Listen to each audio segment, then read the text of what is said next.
අයබෝන් ළමයි. අද අපි කතා කරන්න යන්නේ සමාන්තර රේඛා අතර තල රූපවල වර්ගඵලය. දැන් මෙතන මම ඇඳලා තියෙනවා ඍජුකෝණාශ්‍රයක්. ඍජුකෝණාශ්‍රයක වුණත් ඔයාලට පේනවා ඇති මෙතන පාද සම්මුඛ පාදයන් ටික සමාන්තරයි කියලා. ඒතර මේකත් සමාන්තරාශ්‍රයක් කියලා අපිට කියන්න පුළුවන්. දැන් ඍජුකෝණාශ්‍රයක අපි වර්ගඵලය හොයනවා නම් මේක b මේක a කියලා ගත්තොත් ඔයගොල්ලන් දන්නවා a ගුණ කිරීම b කියලා. සමාන්තරාශ්‍රයක් කියන්නේ පොඩ්ඩක් පැත්තකට නැවිච්ච ඍජුකෝණාශ්‍රයක් කියලා කියන්න පුළුවන්. මේකේ විශේෂත්වය තමයි මේකෙත් සම්මුඛ පාද යුගල් සමාන්තරයි. එතකොට මේකේ කොහොමද අපි වර්ගඵලය හොයන්නේ? දැන් ලේසිම විදිය තමයි අපි මේක නැවත වතාවක් ඍජුකෝණාශ්‍රයක් බවට පත් කරන එක. එතකොට ඒකට මම මෙතනදී ආධාරක උස යොදාගත්තා. ඔයාලට මේකට උච්චය කියලා කියන්නත් පුළුවන්. කිසි ප්‍රශ්නයක් නැහැ. එතකොට මේකට මම දෙන්නම් h කියන අගය. හරි? මේක ගුණ කරන්න ඔයාට තියෙන පාදයෙන්. මෙන්න මේ දිගෙන්. එතකොට ඔයාට පේනවා ඇති මෙතන ත්‍රිකෝණයක් ඉතුරු වෙනවා. මේ ත්‍රිකෝණය ගිහිල්ලා අපිට තියෙන්නේ එහා පැත්තට දාන්න. එතකොට ඔයාට පේනවා ඇති මෙන්න මෙතන අර කියපු ඍජුකෝණාශ්‍රය සම්පූර්ණ වුණා. මේ පාදය මෙතනම තියෙනවා. මොකද කිසි වෙනසක් වෙලා නැහැ. ඒත් එක මෙතන ඒ ආධාරක උස තියෙනවා. එතකොට සමාන්තරාශ්‍රයේ වර්ගඵලය වෙන්නේ ආධාරක උස නැත්නම් උච්චය ගුණ කිරීම b. අපි දැන් ප්‍රමේයක් ගැන කතා කරමු.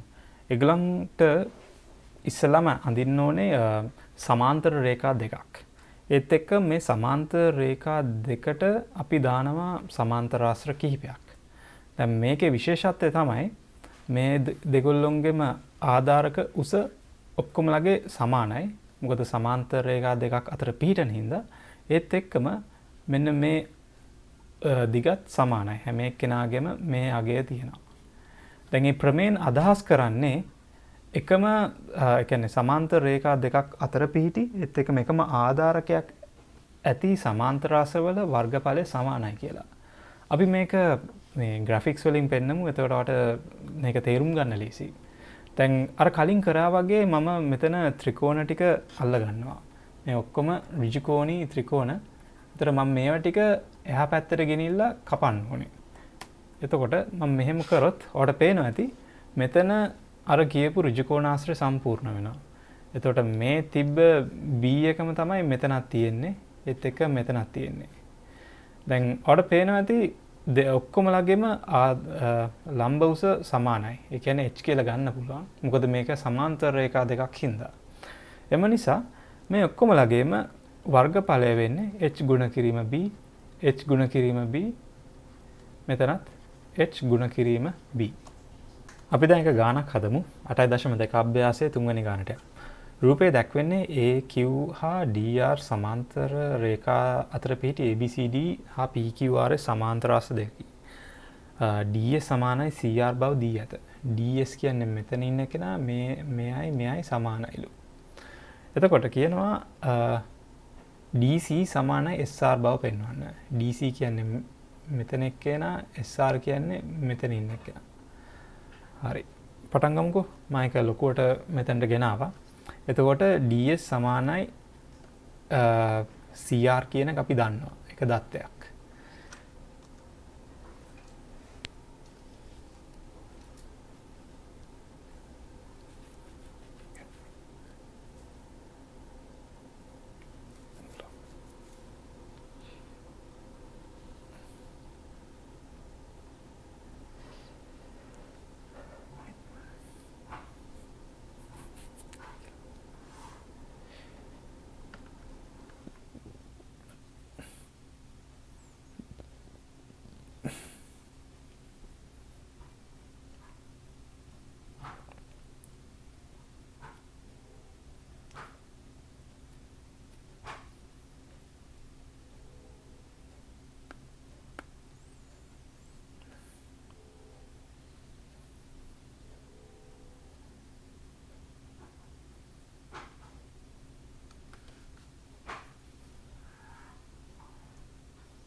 මේත් එක්ක මම බැලුවා අර ප්‍රමේය මෙතන මතක් කරලා දෙන්න. එකම ආධාරකයේ මත හා එකම සමාන්තර රේඛා යුගලයක් අතර පිහිටි සමාන්තර ආශ්‍රය වර්ගඵලයෙන් සමාන වේලු. එතකොට මම මේකට ආධාරක උස හැටියට මෙහෙම h කියලා දාන්නම්කෝ. ඒක මෙන්න මේ සමාන්තර රේඛා දෙක අතර තියෙන දුර. ඒත් එක්ක මට කියන්න පුළුවන් මෙන්න මේ සමාන්තර ආශ්‍ර දෙකේ පාද දෙක සමානයි කියලා වට කියන්න පුළුවන්. ඒක මම මෙතන ලිපෙන්නන්නම්. DC සමානයිලු DS ධන SC ට. හරිනේ. ඒත් එක්කම SR කියන එකනා සමානයිලු SC ධන CR ට. අපිට මේ දෙන්න සමානයි කියලා දීලා තියෙන හින්දා අපිට කියන්න පුළුවන් DC සමානයි SR කියලා. හේතුව DS සමානයි CR දී ඇත. මේක මට බීජ ගණිතය දාලා ලේසියෙන් පෙන්වන්න පුළුවන්. මේ පාදයේ දිග මම A කියලා දාන්නම්. ඒත් එක්ක මේකටත් මම A කියලා දෙන්නම්කෝ. එතකොට මේ පොඩි කෑල්ලට මම B කියලා දෙන්නම්. හරි? එතකොට බැලුවොත් පේනවා DS වෙනුවට මම දාන්නම් A ධන B. මෙතෙන්ට දාන්නම් මම B ධන A. එතකොට පේනවා මෙතන මේ දෙන්නම සමානයි කියලා. ඊළඟ ප්‍රශ්නයේදී AB XSD පංචාශ්‍රී වර්ගඵලය PQRCX පංචාශ්‍රී වර්ගඵලයට සමානයි කියලා සාධනය කරන්නලු. එතකොට ඒගොල්ලන් අදහස් කරන්නේ මෙතන මේක මම ලාවට ඇඳලා පෙන්නන්නම්. ABXSD කියන්නේ මෙන්න මේ මෙතන ඉන්න එක්කෙනා. මේයාගේ වර්ගඵලය එහා පැත්තේ ඉන්න PQRCX මෙන්න මෙතන ඉන්න එක්කෙනාගේ වර්ගඵලයට සමානයි කියලා පෙන්නන්නලු. මේක පංචාශ්‍රයක් වුණාට ඔයාලට පංචාශ්‍රයේ වර්ගඵලය හොයන්න ඕනේ නැහැ. ඔයාලට පේනවනේ මෙතන තියෙනවා සමාන්තර ආශ්‍රයක්. ඒ සමාන්තර ආශ්‍රය ඒකේ වර්ගඵලය අඩු කරන්න මෙන්න මෙතන තියෙන පොඩි ත්‍රිකෝණයේ වර්ගඵලයෙන්. හරි? ඒතර මේ ත්‍රිකෝණය මම මෙතන මාක් කරලා පෙන්නන්නම් කොළ පාටින්. මේකේ වර්ගඵලය අපි හොයාගමු. නැත්තම් හොයාගන්න ඕනේ මොකක් හරි ඒකට බීජ ප්‍රකාශනයක් දාමු. එතකොට කියන්න පුළුවන් මේක මේ දෙන්නට පොදුයි කියලා. ඉස්සෙල්ලාම අපිට කරන්න තියෙන්නේ මෙන්න මේ සමාන්තර ආශ්‍ර දෙකේ වර්ගඵලය සමානයි කියලා කියන එක. ඒක අපි කලින් පෙන්නුවා. අපි පෙන්නුවා DC සමානයි SR කියලා මෙන්න මේ හරියේ. ඒ කියන්නේ මේකේ මේ දෙන්නගේ ආධාරක පාදය සමානයි. DC සමානයි SR සහ ඒත් එක්කම සමාන්තර රේඛා දෙකක් අතර පිහිටන නිසා අපිට කියන්න පුළුවන් මේ දෙන්නගේ වර්ගඵලයන් දෙක සමානයි කියලා. ABCD වර්ගඵලය සමානයි කාගේද එහා පැත්තේ ඉන්න PQRS ගේ.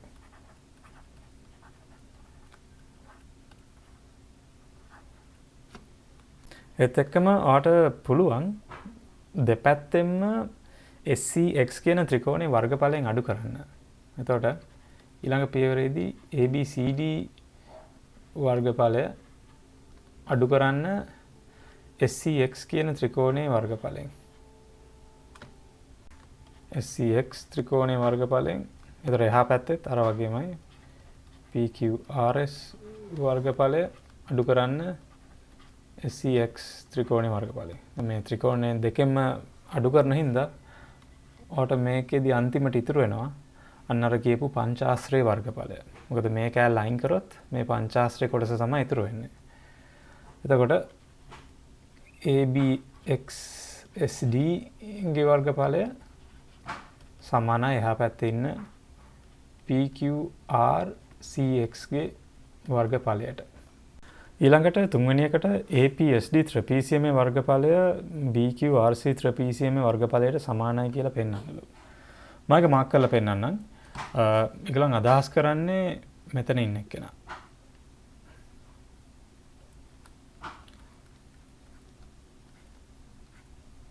AB මෙන්න මේ ලොකු ත්‍රිපීසියමේ වර්ගඵලය සමාන කියලා පෙන්වන්නලු මෙතන ඉන්න එක්කෙනාගේ වර්ගඵලයට.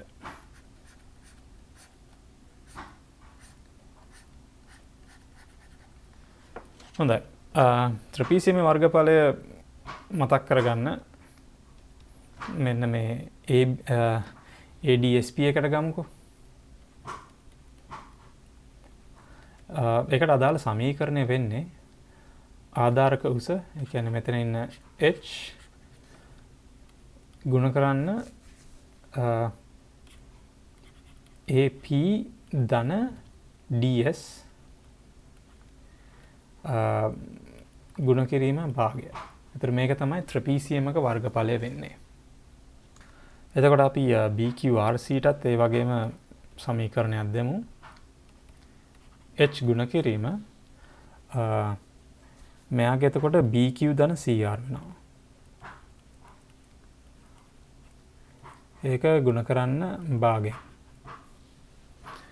දැන් අපිට තියෙන්නේ මෙන්න මේ පාදවල දෙක සමානයි කියලා පෙන්වනවා නම් එතකොට වැඩේ හරි වර්ගඵලය දෙක සමානයි කියලා කියන්න පුළුවන්. දැනටපත් තවට පේනවා මෙතන දෙන්නගේම ආධාරකය සමාන හින්දා අපිට මෙන්න මේ ඇතුලේ කොටස තමයි සමානයි කියලා පෙන්වන්න ඕනේ. අපි APට සමීකරණයක් ගමු. AP කියන්නේ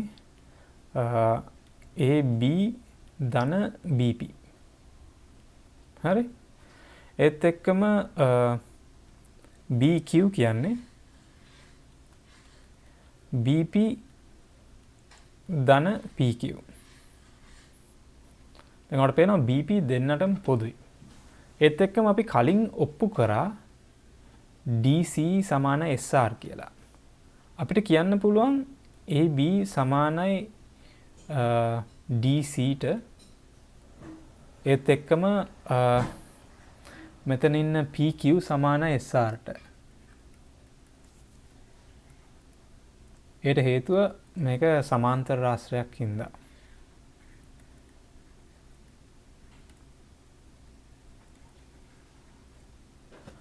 එතකොට සමාන්තර රාශියක් හින්දා ඒත් එක්කම අපි මේක ඔප්පු කරලා පෙන්නවා DC සමාන SR කියලා. ඒක අපි සාධනය කරලා පෙන්නවා.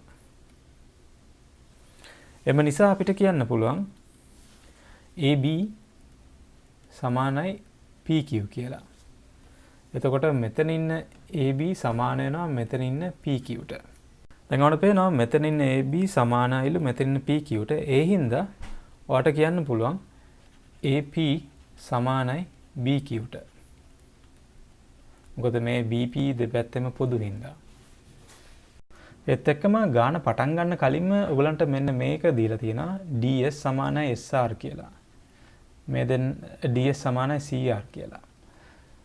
එතකොට මේ දෙන්නත් එක සමානයි.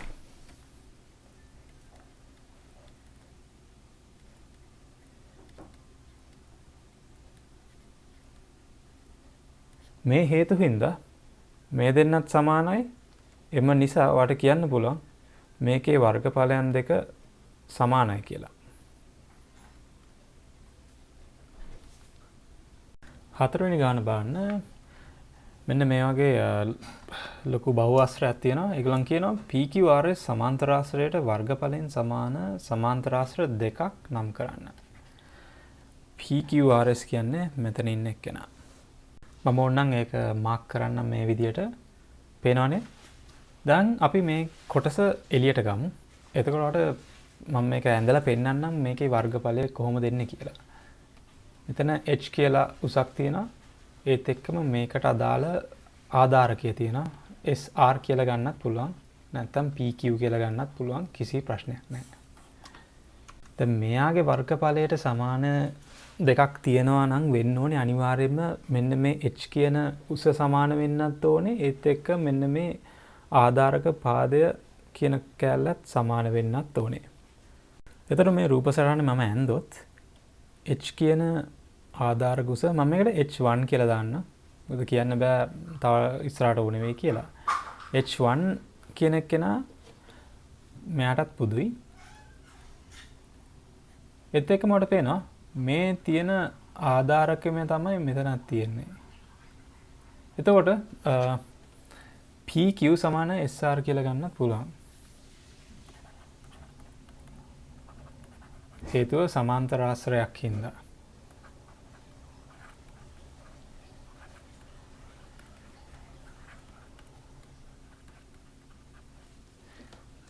එතකොට අපි AB PQ කියන සමාන්තර ආශ්‍රය AB සමාන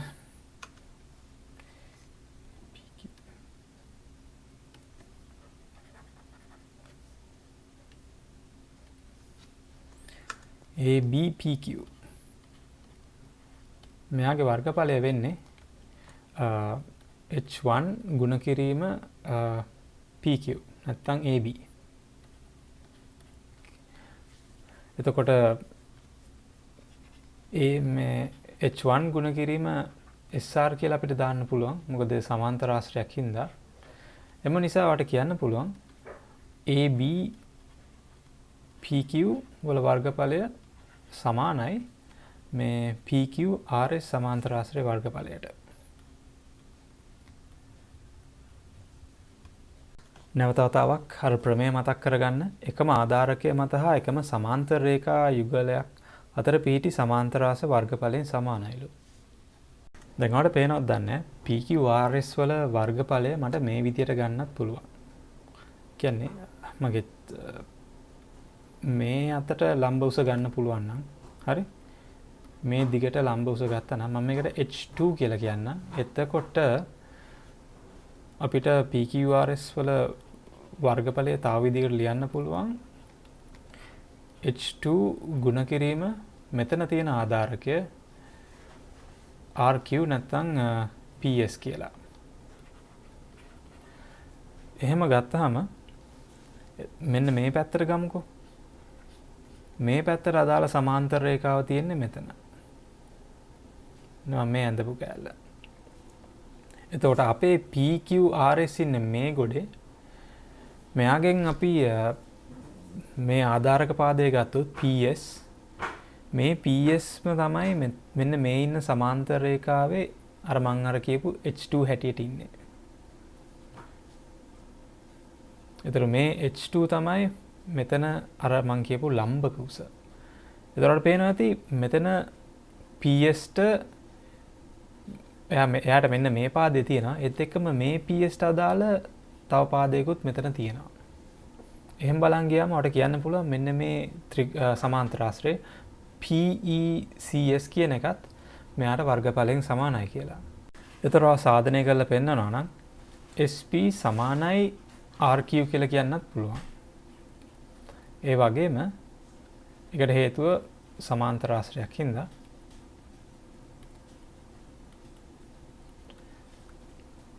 SP සමානයි CE කියලා කියන්නත් පුළුවන්.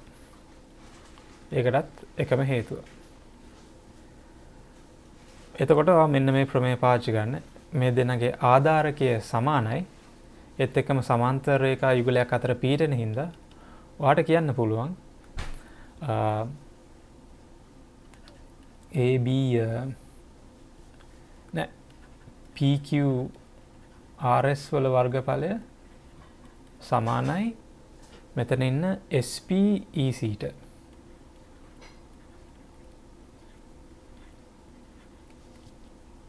ඊළඟට දෙවෙනි එකට යන් ADCR සමාන්තර ආශ්‍රයට වර්ගඵලයෙන් සමාන සමාන්තර ආශ්‍ර දෙකක්. එතකොට ADCR කියන්නේ මෙතන ඉන්න එක්කෙනා. මම ඒක highlight කරන්න. මෙයාට වර්ගඵලයෙන් සමාන සමාන්තර ආශ්‍ර දෙකක්. මම මෙයාව මෙතනින් එළියට ගන්නම්. ADCR. එතකොට මේ සමාන්තර රේඛා දෙක අතර අපිට තව මොකක්ද ගන්න පුළුවන්? මෙතනට යන්න පුළුවන් නේ. මේ රේඛා දෙක සමාන්තරයි කියලා අපි දන්නවා. ඒත් එක අපිට කියන්න පුළුවන් මෙන්න මේ CD කියන ආධාරකය මෙතන ඉන්නවත් එක්ක මෙයාට ඉන්නවා. ඒත් එක මෙහි ඉන්න එක්කෙනාටත් මෙයා ඉන්නවා කියලා. එතකොට අපි කෙලින්ම ප්‍රමේය පාවිච්චි කරමු. AS සමාන්තරයි CD ට. ඒක දී ඇත.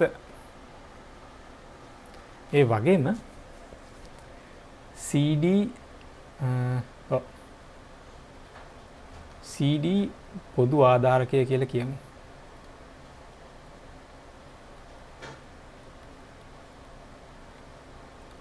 එම නිසා අපිට කියන්න පුළුවන් SBDC ගේ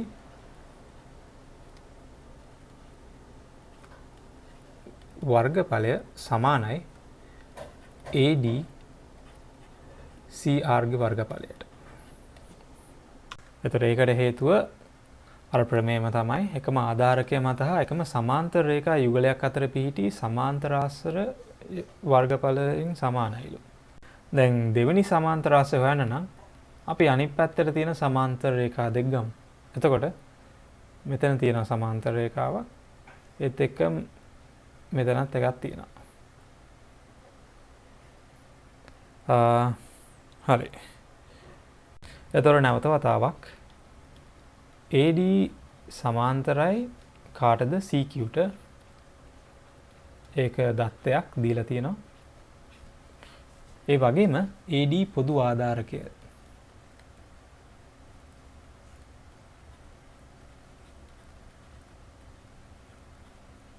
එම නිසා ඔයාලට කියන්න පුළුවන්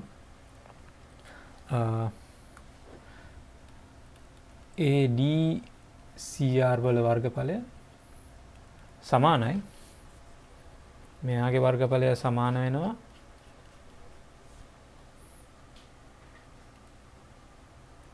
මෙතන ඉන්න එක්කෙනාගේ වර්ගඵලයට.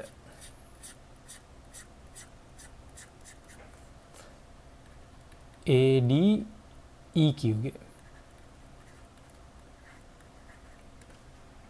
තුන්වෙනි ගානේදී PECS සමාන්තර ආශ්‍රය වර්ගඵලයට QADE සමාන්තර ආශ්‍රය වර්ගඵලය සමාන බව සාධනය කරන්නලු. දැන් අපිට පටන් ගන්න පුළුවන් හොඳම තැන තමයි කලින් ඒවත් මේවට එකතු කරගන්න. දැන් මෙතන මේ සමාන්තර රේඛා දෙක අතර අනිවාර්යයෙන්ම වර්ගඵලයෙන් සමාන තවත් සමාන්තර ආශ්‍රයක් තියෙනවා. ඒක අපි කලින් පෙන්නුවද කොහෙද? ඒ කියන්නේ මෙන්න මෙතන ඉන්න එක්කෙනා. හරි? එතකොට නිල් පාට එක්කෙනා PECS ගේ වර්ගඵලයට සමානයි PQRS කියන සමාන්තර ආශ්‍රය.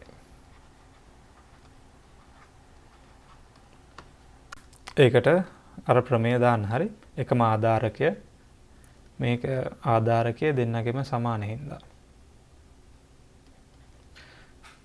මෙතන ඉන්න එක්කෙනාමයි මෙතනත් ඉන්නේ. ඒත් එකම සමාන්තර රේඛා යුගලයක් අතර මේ දෙන්න පිහිටෙනවා. ඒ නිසා මේ හේතු හින්දා මේ දෙන්නගේ වර්ගඵලයන් සමානයි. දැන් මේක ගත්තොත් කොළ පාට එක්කෙනා. ඒ කියන්නේ QADE කියන එක්කෙනා. මෙයා ගාවින් යන සමාන්තර රේඛාව ටික ඇන්දොත් මෙතන සමාන්තර රේඛාවක් තියෙන ඒත් එක මෙන්න මේ දිගේ යන එකකුත් තියෙනවා. එතකොට ඔයාලට පේන්න ඕනේ මෙන්න මේ වර්ගඵලයටම සමාන එකක් මෙතන එක්කෙනාට තියෙනවා කියලා.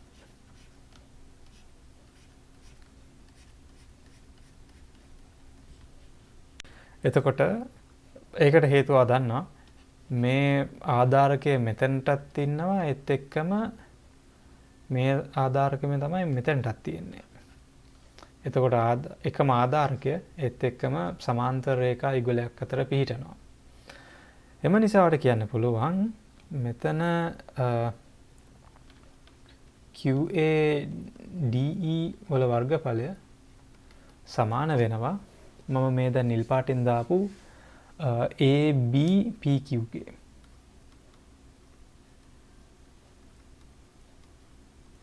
අර හේතුවම තමයි මෙතන ඉන්න එක්කෙනා. ඒවා ටික කටපාඩම් කරන එක ප්‍රශ්නයක් පාඩුවක් වෙන්නේ නැහැ. මොකද මේක ගොඩක් සැර ලියන්න තියෙන හින්දා. හැබැයි මම පේපර්ස් බැලුවා. ගොඩක් විට මේක එන්නේ අර පළවෙනි ප්‍රශ්න පත්‍රයේ අර එක ගානක් පොඩි ගානක්. ඊට පස්සේ ඔයාලට කියන්න පුළුවන් මෙතන අපි පෙන්වන්නේ PQRS උයි ABPQ සමානයි කියලා අපි කලින් හෙව්වා. PQRS වර්ගඵලය සමානයි ABPQ වල වර්ගඵලයට. මොකද ඒකටත් අර හේතුවම තමයි. මොකද මෙන්න මේක තමයි සමාන්තර රේඛා දෙක. ඒත් එක්කම ඒගොල්ලන්ගේ තියෙන පොදු ආධාරකයක් මේ පැත්තට. ඒක අර හේතුවම දාන්න. එම නිසා අපිට කියන්න පුළුවන් මෙන්න මේ දෙන්න වර්ගඵල වලින් සමානයි කියලා.